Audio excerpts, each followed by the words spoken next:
So I'm Amy Johnson. I am a palliative care physician. I work here at IU. I'll tell you a little bit more about me. But have you heard of palliative care before? Is this a term that you're familiar with? No? You sure are. You sure are. So anyway, so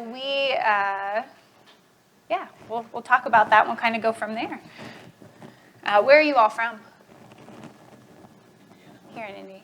I'm from Ohio. Okay, which part of Ohio? Like between Dayton and Cincinnati. Okay, I grew up in Canton, so I haven't traveled far from home. So basically we'll define palliative care. We'll kind of talk about palliative care and liver disease, which is a very small kind of specialty within palliative care in liver disease. And then kind of is palliative care for you? And there's actually websites and things where you can look and see if they're providers. So we'll just kind of go from there. So basically a little bit about me. I'm from the Midwest. So I grew up in Ohio. I came to IU about 11 years ago and haven't left yet. So pretty familiar with the facility here. I actually went to Ohio University for med school. And so haven't traveled too far. I chose internal medicine, so my initial specialty is internal medicine, which is similar to a lot of the GI doctors here, and then I specialized in palliative care after that. And so basically then I got hired on at IU about 6.5 years ago, and I've been working closely with our liver services and our transplant teams and just sort of have built this very small niche of liver palliative care.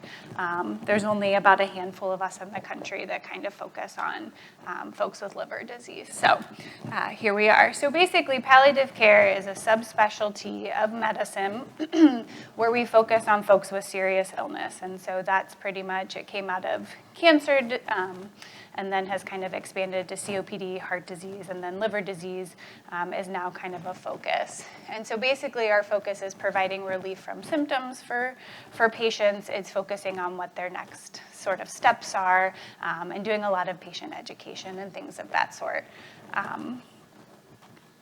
So kind of the elephant in the room, a lot of people are like, oh, palliative care is hospice. Well, no, technically hospice is a very small subset of palliative care, but it is not sort of what's that? Oh, gotcha, yep. And so it's just a very small part. So hospice is a type of palliative care. But palliative care can start pretty much at disease diagnosis, regardless of what disease. So people with a lot of disease burden, people with a lot of questions, basically we kind of come alongside and support and say, let's walk this journey together. And so as folks get sicker, my role sort of increases. And then if they end up sort of with an end-stage liver disease, a cirrhosis, sort of I kind of help guide them. Obviously, we talk about transplant for some folks with liver disease, but otherwise, if we transition folks to hospice at the very end of life and care for them. But I typically get involved very early in people's diagnosis when it moves towards end-stage liver disease. And actually, the American Academy of Gastroenterology a couple of years ago basically said any person that has cirrhosis, which is sort of synonymous with end stage, it's kind of a very big range, but essentially the palliative care type management should be provided for all patients. And that doesn't necessarily have to be a specialist, but it's basically walking through all of the philosophy of what we do. So it can be any provider. And so I have specialized, and that's pretty much all that I do. But we are training primary care doctors. We're training hepatologists to sort of take our philosophies and kind of that quality of life piece and really bringing that to their patients. And so palliative care, as sort of a definition, can be provided by anybody. There are specialists in sort of the more complicated cases, especially if there's a lot of symptomatic management or there's concerns about goals of care. Those are then the people that would get referred to someone like myself. So kind of breaking it down, when I meet a patient the first time, besides making sure that they feel better, my job is to support them. Do you understand what's happening to you? Do you know kind of where this is going to lead?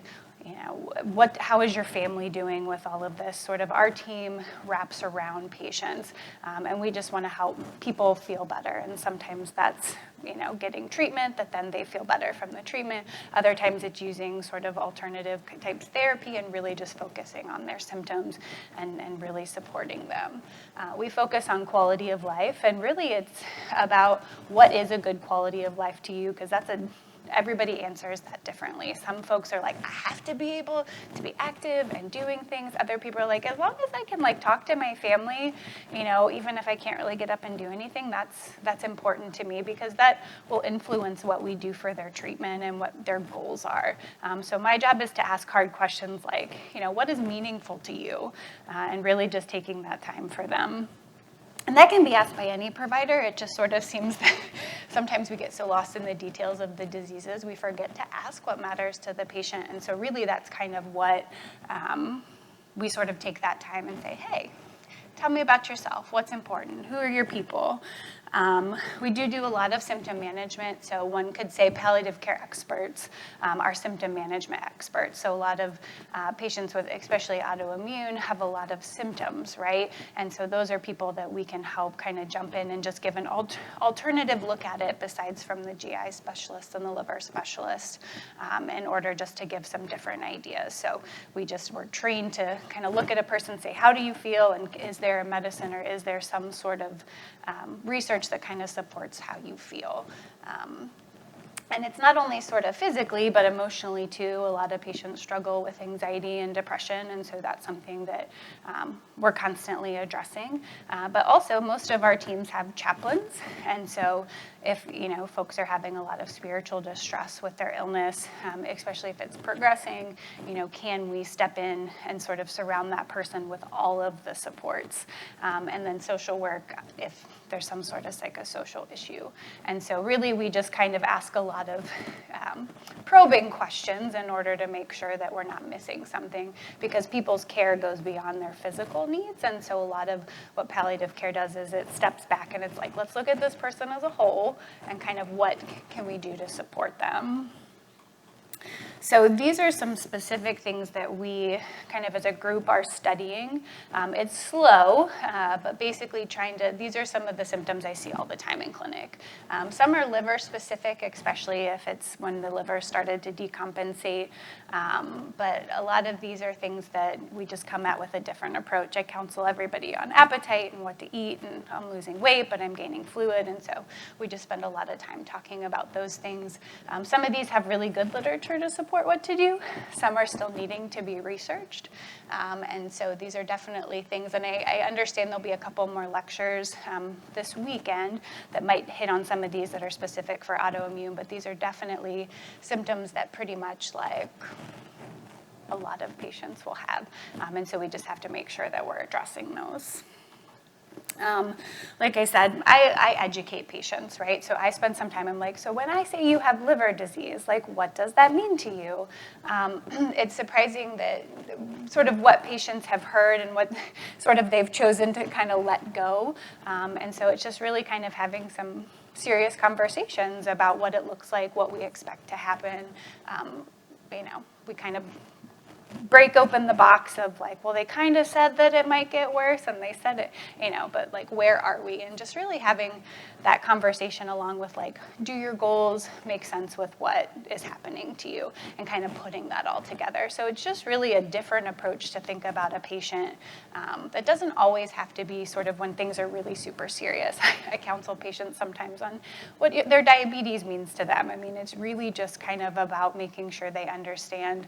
I've been a physician for over a decade, and patients sort of just listen to us and smile, and I'm like, do you really know what's happening to you? And when you sort of start picking, you're like, oh no, I don't think you understand. Let's take a few minutes and let's at least kind of come back to the beginning. And so I find that the most sort of rewarding to be able to be like, okay, here's what's happening to you, and not necessarily shy if it's not always a good answer, but people need to plan, and so that's kind of part of the deal. We do spend a lot of time on advanced care planning.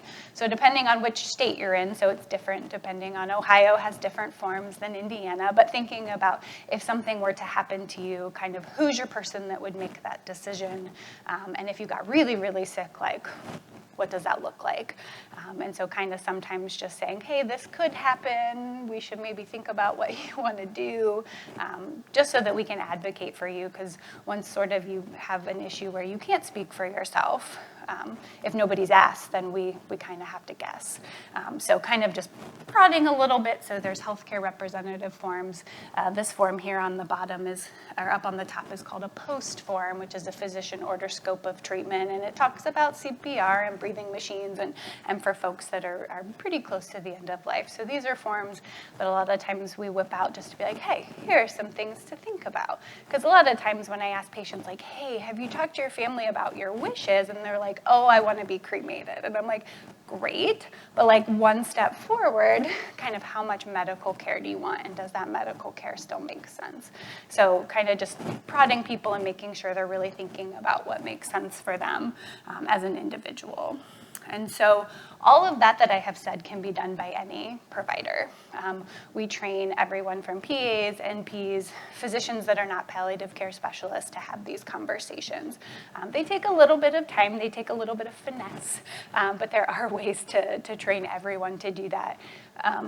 I, like I said, work really close with our liver folks here at IU, and so I see a lot of these patients because I have the time and the knowledge and the special. So they come and see me and my team. So not every place that you live will have a huge palliative care team, but most of them, it's interdisciplinary, so you may have some sort of medical provider along with a social worker, typically always a chaplain. Really lucky teams can get a psychiatry, psychologist.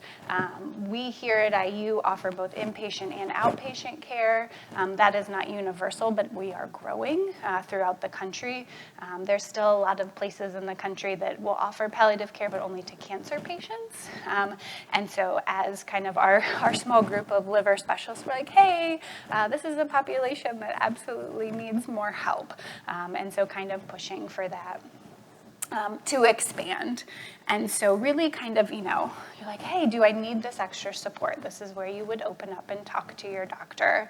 So your primary care doctor, your hepatologist, like, hey, I've got all these symptoms or I've got questions and I just kind of need some extra support. You would sort of open up and ask, like, hey, can I get a referral? If you're in a place that they're not sure if they even have palliative care, there's actually a website where you can kind of put in your zip code and it pulls up your palliative care specialist.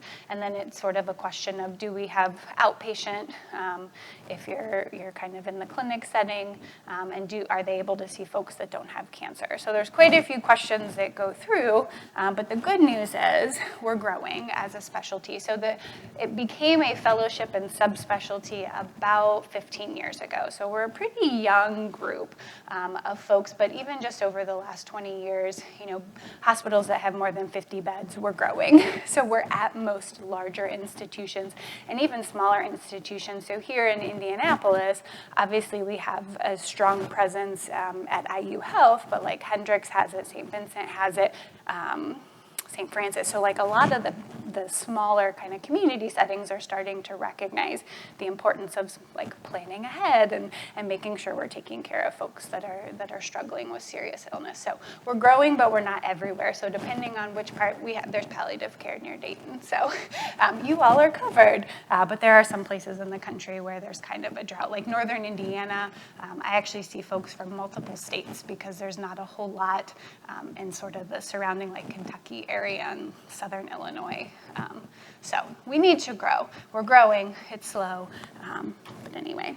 So that is a very quick kind of what palliative care is, and sort of on time, but I will stay for questions if any of you have any. Thank you for coming, I appreciate it. I have shown up to conferences and no one's come, so I appreciate that you're here. But if you have any questions, I'd be happy to answer those. And we have a mic just so that it's recorded. I don't have AIH, my wife does. Okay. So I'm just a bystander, I guess. Sure. But one of the things you mentioned up there was fatigue. Yes. And that's an issue. That's, yeah. At least it is in our case. Issue is the fatigue, so I don't know. First of So- all, yeah, how would you define your palliative care? How would I define it? So the question is how I would define palliative care. A lot of times it depends on why the patient was referred to me, but essentially I am a specialty that focuses on supportive care for patients with serious illness. And so a lot of times when patients come to see me in clinic, I'm like, hey, I'm here to help you feel better and understand what's going on with you. So that's the very simple. Fatigue is huge. I would say every patient with pretty much any serious illness struggles with fatigue. There's a lot of different sort of activity. Honestly, I tell patients get up and move. Even when it's hard, that's the number one thing when I look through all of the literature kind of across the way.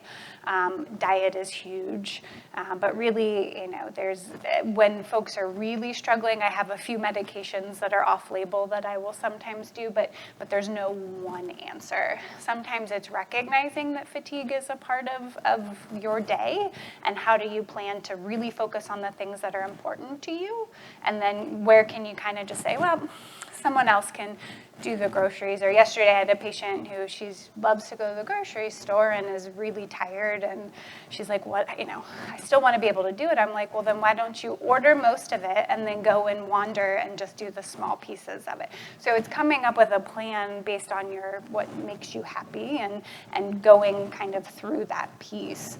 I know there should be some lectures, Dr. Lambert was telling me that there should be some more on fatigue that's specific for autoimmune, but just know that it is unfortunately universal, and the number one advice I give folks is try to get up and move. The old adage, if you don't move, if you don't move it, you lose it type of thing. Use it or lose it, exactly. Force yourself out. Sometimes I have to do that. Yep. At 10 o'clock in the morning, I kind of like to lie down Sure. again. But Yep. then, nope, it's a nice day, get out Yeah. and walk. Yeah. Not that I do it 100% of the time. Correct. But yeah, I think it's someone else said pacing. Yep. Pacing yourself. Pacing is good, and, yeah. I mean, there are days when you just, no. And I think it's also part of the counseling that I do is it's okay to have a bad day. It's okay to spend a day inside relaxing and just resetting yourself so that way if you've got something big coming tomorrow. So giving yourself some grace on the days that are really bad, which is hard for family sometimes to kind of be like, get up, come on, move. But it's very much a pace, very much a balance of kind of really deciding what's important and what do you want to save your energy for, since we don't have any great answers yet. But good question. From just, not a question, Yeah. just an observation. Yeah. I mean, she has different energy level than she used to have. Mm-hmm. And, of course, we all do it when we're older, Yes. to a certain extent. Energy levels change as we age, yes. We'd have less energy even if you didn't have AIH, Yeah. once you get older. Yeah. So that's a part of it. Yeah. But it's difficult sometimes to understand, because you don't see any symptoms. Right. And it's like, well, let's go do something. Sure. And no.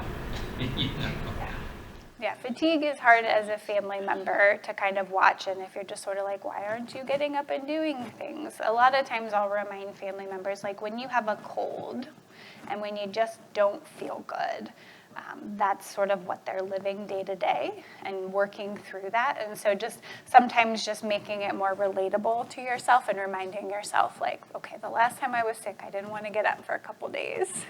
Okay, that's how she feels every day, but she's pushing through. And so sometimes just kind of reminding yourself, even though you can't see it. That's good advice.